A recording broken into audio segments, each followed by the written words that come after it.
The dietary supplement Protandim decreases plasma osteopontin, that's a profibrotic factor, and improves markers of oxidative stress in muscular dystrophy MDX mice. Right? Duchenne muscular dystrophy is a human disease, and we have a mouse model of it that the origin is very close. The disease looks a bit different in mice than it does in humans. One of the reasons is as the muscles fail, a muscle in a mouse has very little stress load because a mouse weighs 20 grams and you weigh 70 kilos or more. If you have a metabolic syndrome, maybe a lot more than that. So this disease looks a bit different, but it's a very close biochemical model. And what was seen here? This was conducted, by the way, by my colleague Brian Singh when he was at the University of Colorado, Denver. As this study was in progress, about to end, he took a new job at Harvard University Mass General Hospital, and that's where the paper was written. So it's from Mass General and University of Colorado.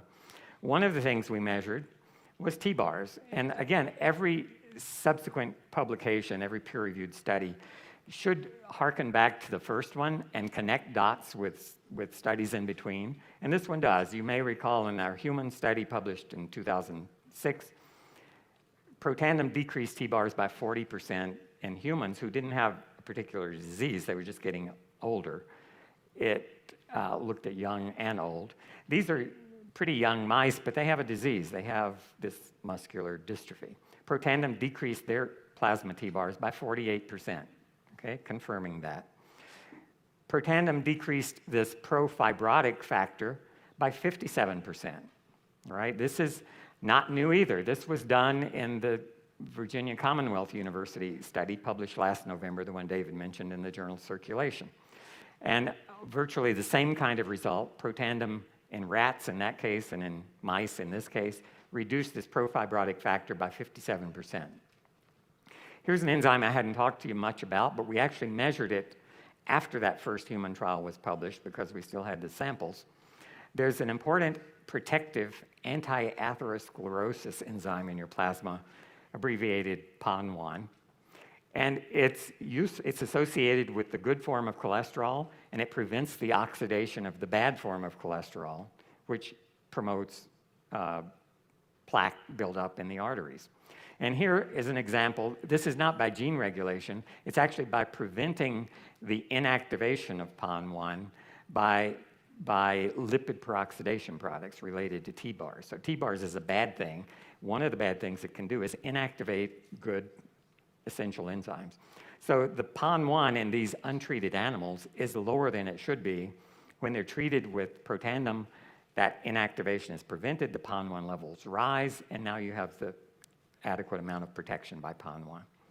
Is PON1 important? This is a paper that says low paraoxinase, PON1, predicts cardiovascular events in a study conducted of patients at risk for heart disease.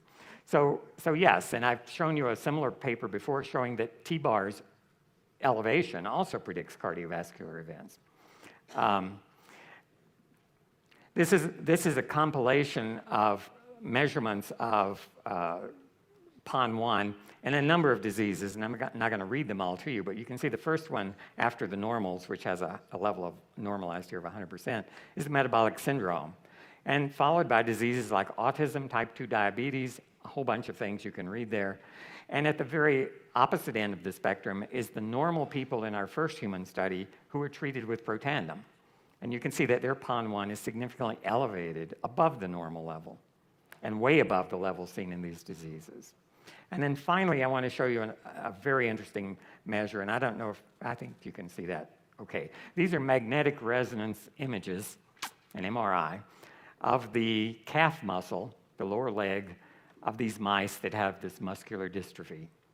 And the upper two panels show two of these MDX mice that were treated with Protandim. The bottom two panels show MDX mice that were not treated. And I don't expect you to be able to read MRIs necessarily, but I want to point out what's different here. You can see there are white areas, and these are probably areas of fibrosis within this muscle called the gastrocnemius muscle. It's your calf muscle. and the corresponding muscle in these animals. And in the upper level, in the upper Protandim-treated animals, you can see much less of that. And if the computer can measure the areas of white, quantify it. And what you see here is there was a 38% decrease in the Protandim-treated animals of this so-called anomalous MRI area. But in summary, this study confirmed things you already know. Protandim decreases T-bars. Protandim decreased osteopontin, a pro-fibrotic marker. Protandim increased this new enzyme I'm talking about, paraoxinase 1, PON1, a protective anti-atherosclerosis enzyme. And Protandim decreased the anomalous MRI signals in the leg muscles of these animals. So thank you very much for your attention, and I hope you learned something.